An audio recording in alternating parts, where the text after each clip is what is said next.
Well, I want to thank you for joining me today for a very special thought for the next few moments. A question that many of you have asked me over the years. When I have a loved one who is in some type of a coma, can they still hear me? Is it possible for them to hear me? And I'm going to look at my notes here because I want to be reminded of some things and kind of keep this in an order. When my grandfather, John BABEL, had 3 strokes to the brain, 3 blood clots had gone to the brain, and he had a stroke to the brain. He couldn't move, he couldn't speak, he couldn't open his eyes. I noticed that on the machinery where you have the blood pressure and the heartbeat and things of that nature, that every time that we would sing or we would say something and he would hear us, that the heartbeat would go from maybe, let's say 50, then 60, 70, and 80. I mean, his heart would start beating. And I would say to the family, now he hears us. There was an Indian doctor at the hospital in Elkins, West Virginia, who said to the family, you need to go up to his ear and talk to him because, watch this, the last thing to go in a person's 5 senses is their hearing. And I asked the doctor, I said, are you serious? He said, oh yeah. He said, the last thing that will go from a person right before they die will be their hearing. And what really amazed me about that is the fact that the Lord made the human body that way, so that if a person is not able to communicate to you, you can still speak to them. Now remember this, that in 1 Thessalonians 5:23, there is a body and a soul and a spirit. And you are not dead just because your heart quits beating. You're only departed after the soul and spirit has actually left the physical body and has gone to either one or 2 places, the underworld for the sinner and the upper world for the Christian, which is called paradise. And I say for the Christian, the one who has a born-again experience with Jesus Christ, we have the promise of 2 Corinthians 12 entering a place called paradise. So I've always remembered that. And so I tell people, if you know someone that's in a coma, go up to their ear. Don't yell at them, but go up to the ear, right up to close to the ear, and speak to them and tell them what you want them to know. Now, during an accident, damage can occur to certain parts of the brain, causing a person to be inactive to where it looks like they're sleeping, and that's what we call a coma. Often there will be a response such as a muscle twitching, or the squeezing of the hand, and some doctors try to tell you that's just a reaction or of some type from the physical body, but others will say if they're squeezing your hand, many times it does mean although they're not able to speak, they can hear you. If the auditory nerve in the brain that goes from the nerve that goes into the brain from the ear is not damaged, that person would be able to hear you. And as I mentioned ago about my grandfather, now Richard Madison was a minister, and I don't know if we can take the time to try to find the pictures, Charlie, of his accident, but Richard was a friend of ours that was totally unconverted to the Lord and was in a car accident and was in a coma. He actually the Lord was merciful to him, and they prayed him out of the coma for many weeks. He was in a coma, but prayed him out of it, and he became a minister up until the day he passed away. Now, Richard told us personally, and he also was on Sid Roth's program, and we may have interviewed him at one time, I don't remember, many years ago, but he said that I actually, not all the time, but I could hear the conversations of them talking about me and would I come out of the coma, and he said people have to be careful what they're saying around someone who's in a coma because really I could hear everything. He said, now here's the amazing thing. I actually came out of my physical body.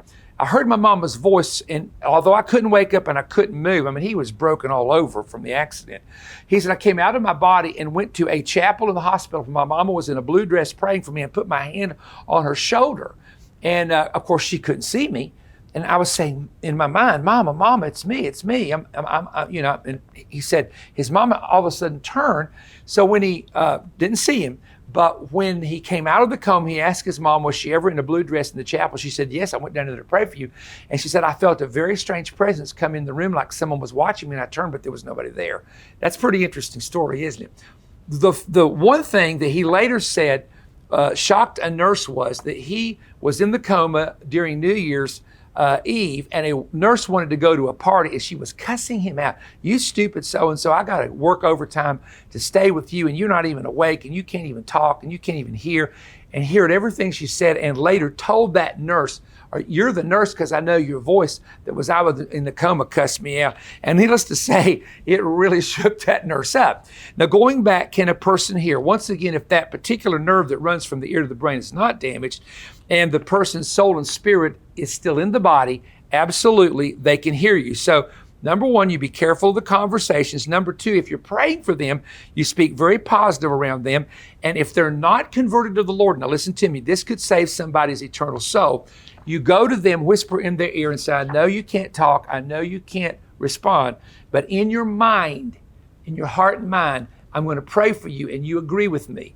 And God knows what? The thoughts and intents of the heart. And of course, normally we would ask somebody to pray a prayer out loud, make a public confession of faith. But in those situations, that's the last and final resort. And I honestly believe if the Lord will forgive a thief on the cross, all he said, Lord, remember me when you come in the kingdom. The Lord said, good.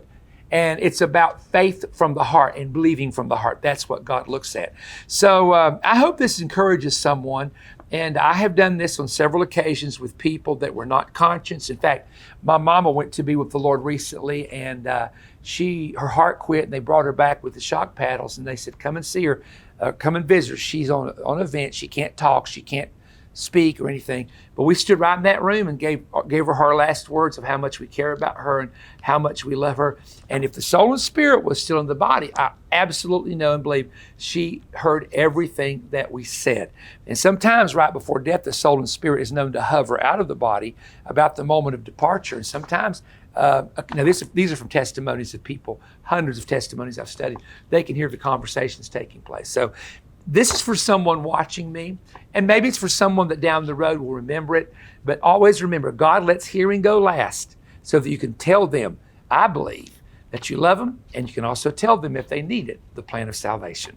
Give us a thumbs up. This is a very encouraging word. Subscribe to our channel and watch what's coming up in just a moment. It's some resource material you might be interested in. Thank you for joining me today.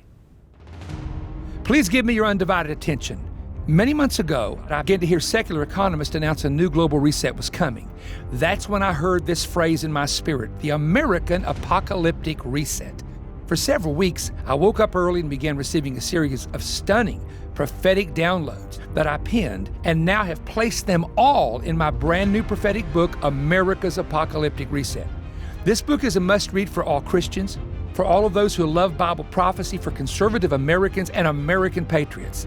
The 19 chapters go extremely deep into exposing the agenda now being secretly plotted and to be publicly forced upon us, the American people, and how we can counter it.